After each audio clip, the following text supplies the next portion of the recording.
Hey everybody, I'm here at the Arroyo on the San Antonio College campus. This is a cool project. It's a low impact, passive retention feature with native plants. It's a native scape. There's a vegetable garden, there's a greenhouse, just all kinds of stuff. This landscape was actually just straight up grass for years and years and years, and there was just a drainage swale coming through the middle of this. So it was grass. The grass would of course have to be maintained and mowed, and there were just like irrigation heads popping up all over the place. So we went ahead and did away with the irrigation, ripped the grass out, and went ahead and put this native landscape in. It's a native and adapted plant landscape, so saving water, but also the wildscape aspect, in that a lot of these plants grow wild in the region, and then also because they provide a habitat for pollinators and things of that nature. So let's go ahead and take a look and see what's going on here at the Arroyo.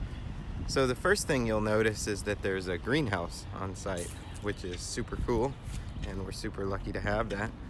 And these posts are all about shade cloth, I believe. I think we're gonna put up an arbor or some shade cloth, because those beds that you see over there, this guy and that guy, are raised beds for vegetable gardening. And then of course we've got some fruit trees and some lemongrass and just all kinds of stuff going on here. There's so many plants here. I'd probably say there's at least 60 different types of plants here. But this storm drain is at the lowest point of this feature, and the idea of the feature is to stop the water from getting to that storm drain. Now, it used to just run across the grass landscape that was here, and it would pile up and you'd see all this detritus, and after every really huge rain event, if there were leaves and limbs falling, you'd have to come scrape that stuff off.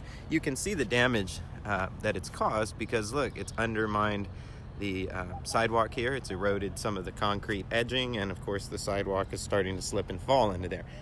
Since we put this in, we haven't had much of an erosion issue right here. Just so we have an idea, I want to show you guys what this area used to look like. So this is just your standard grass drainage swale, and it's taking water that's settling out there. Let me see. It's coming out of that downspout there, which goes up to a scupper on the roof, and then it's just pouring out here and it's sinking in that corner. Yep.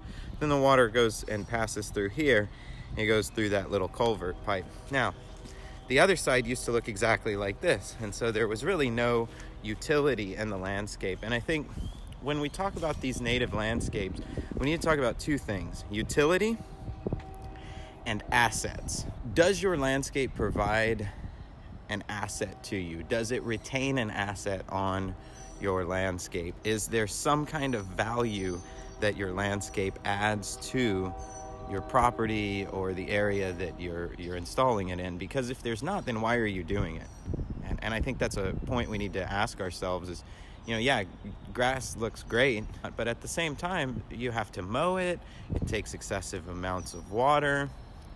And there's no functionality. Like, pollinators can't use it. Different beetles and bugs can't really do much with it. And so there's not really a value in the landscape to having it. Of course, it's better than bare ground, but not much. And then of course you have to pull out the gasoline and the lawnmower and do that trick if you don't have an electric one. So very important that you assess how your landscape is providing value to you, how your landscape is providing value to nature, and what the overall benefit of having that landscape is. Yeah. It used to look like this. It now looks like this.